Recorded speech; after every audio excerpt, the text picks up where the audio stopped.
Iran के राष्ट्रपति इब्राहिम रईसी की मौत को लेकर बड़ी अपडेट सामने आई है। अभी तक इब्राहिम रईसी की मौत को लेकर कई सवाल उठ रहे थे, लेकिन अब ईरान की जांच एजेंसियों ने मौत को लेकर बड़ी जानकारी दी है। अभी तक रईसी की मौत को लेकर कई कॉन्स्पिरेसी थ्योरी सामने आ रही थी। यहाँ तक कि कयास लग रहे थे कि कहीं इस मौत के पीछे इजराइल की खुफिया एजेंसी मोसाद का हाथ तो नहीं। अब ईरान की जांच एजेंसियों ने इस मौत के बारे में बड़ी अपडेट दी है। जांच एजेंसियों ने क्या बताया, ये समझने के लिए पहले ये समझते हैं कि आखिर पूरा घटनाक्रम क्या था। इब्राहिम रईसी ईरान के राष्ट्रपति थे। वो सोमवार को हेलीकॉप्टर में जा रहे थे। उनके साथ विदेश मंत्री हुसैन अमीर अब्दुल्लाहियन सहित कई अन्य लोग मौजूद थे। ईरान के पूर्वी अजरबैजान प्रांत के गवर्नर, तबरीज के एक वरिष्ठ मौलवी, एक रिवोल्यूशनरी अधिकारी गार्ड और 3 चालक दल के सदस्य इस हेलीकॉप्टर में थे। इस हेलीकॉप्टर को ईरान ने 2000 के दशक में खरीदा था। ये हेलीकॉप्टर हादसे का शिकार हो गया। हादसे के तुरंत बाद देश के शीर्ष नेताओं की मौत की तफ्तीश शुरू कर दी गई। इस हादसे में हेलीकॉप्टर में मौजूद सारे लोग मारे गए।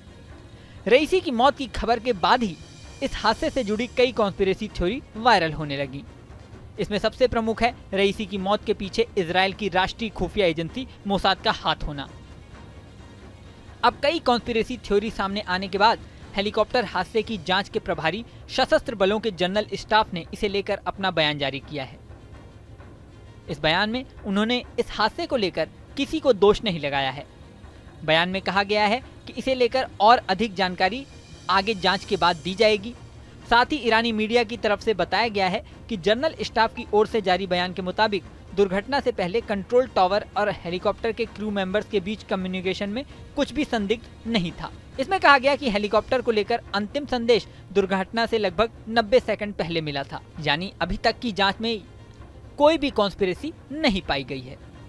यहाँ आपको ये भी बता दें कि ईरान के दिवंगत राष्ट्रपति इब्राहिम रईसी को देश की सबसे पवित्र शिया दरगाह में सुपुर्दे खाक कर दिया गया। इब्राहिम रईसी को मशहद स्थित इमाम रजा दरगाह के अंदर दफनाया गया। इस दरगाह में शिया समुदाय के 8वें इमाम दफन हैं। इस मौके पर बड़ी संख्या में लोग मौजूद थे और उन्होंने काले कपड़े पहने हुए थे। इब्राहिम रईसी के जनाजे में हालांकि उतनी भीड़ शामिल नहीं हुई जितनी साल 2020 में बगदाद में अमेरिकी ड्रोन हमले में revolutionary guard general Qasem Soleimani के मारे जाने पे शामिल हुई थी।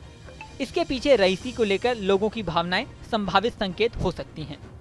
रईसी की सरकार साल 2022 में मसहा अमीनी की मौत को लेकर प्रदर्शनों में सवालों के घेरे में आ गई थी।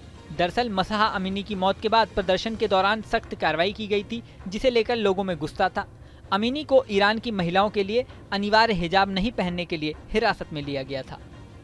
यहाँ आपको ये भी बता दें कि इब्राहिम रईसी का जन्म 1960 में उत्तर पूर्वी ईरान के पवित्र शहर मशहद में हुआ था।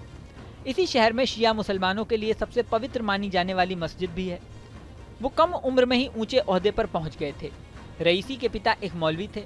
रईसी जब सिर्फ 5 साल के थे तभी उनके पिता का निधन हो गया था। उन्होंने अपने पिता के पद चिन्हों पर चलते हुए 15 साल की उम्र में ही कौम शहर में स्थित एक शिया संस्थान में पढ़ाई शुरू कर दी थी।